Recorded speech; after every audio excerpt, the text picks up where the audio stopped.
kalian, apa itu gender? Gender adalah sifat dan perilaku yang dilekatkan pada laki-laki dan perempuan yang dibentuk secara sosial maupun budaya. Salah satu tuntutan terhadap dunia pendidikan saat ini adalah masalah keadilan dan kesetaraan gender. Pendidikan yang sejatinya ranah belajar bagi laki-laki dan perempuan justru lebih digandrungi oleh laki-laki daripada perempuan. Nah, bias gender sendiri merupakan mengunggulkan salah satu jenis kelamin dalam kehidupan sosial atau kebijakan publik. Bias gender terjadi apabila salah satu pihak dirugikan sehingga mengalami ketidakadilan. Yang dimaksud ketidakadilan di sini adalah apabila salah satu jenis gender lebih baik keadaan, posisi, dan kedudukannya.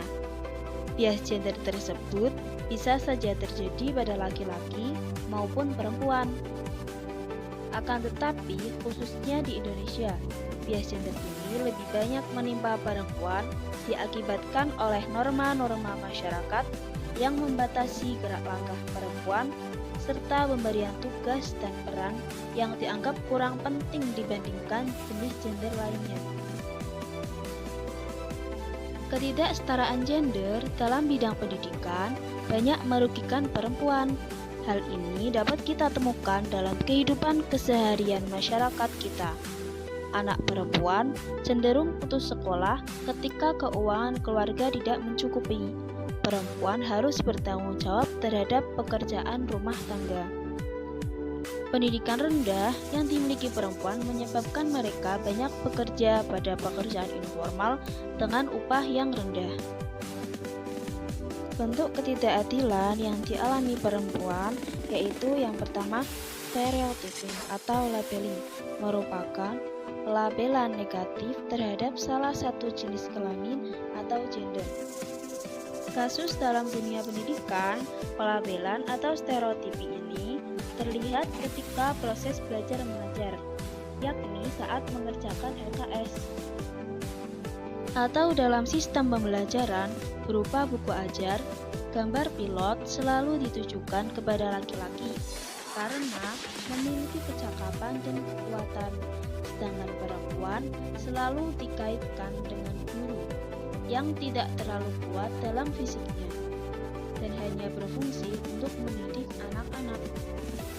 Yang kedua ada subordinasi, yaitu adanya perlakuan menomorduakan anak perempuan hampir di segala bidang, hingga perempuan ditempatkan sebagai posisi yang lebih rendah. Nah, bentuk bias gender dalam kasus dunia pendidikan, ketika ada keluarga yang memiliki kondisi ekonominya yang kurang, maka mereka selalu mendahulukan anak laki-laki daripada perempuan, karena anak laki-laki akan dianggap bisa membimbing keluarganya nanti. Sedangkan perempuan dinilai tidak perlu tinggi dalam pendidikan, karena nantinya juga akan berada dalam ruang domestik, seperti mengurus anak, suami, dan rumahnya. Kasus lain dalam dunia pendidikan, misalnya dalam pembelajaran, bentuk bias gender dalam pengembangan RPP pada bagian langkah kegiatan kreativitas dan bagian penutup, di mana terdapat kalimat yang hanya menggunakan kata siswa, tanpa diikuti pola dengan dicantumkannya kata siswi. Konstruksi sosial dan budaya patriarki ini nyatanya masih menjadi momok utama akar dari permasalahan bias gender dalam pendidikan Indonesia. Pemikiran seperti ini tentu merupakan pemikiran yang sangat picik di era yang sudah semakin berkembang di masa ini. Paham inilah yang akan menjadikan bangsa kita jalan di tempat atau yang lebih buruk adalah semakin terpuruk ke dalam ketertinggalan. Nah, strategi atau solusi yang dapat dilakukan karena adanya ketidaksetaraan gender ini antara lain: yang pertama, dengan penyediaan akses pendidikan yang bermutu secara merata bagi anak perempuan dan laki-laki.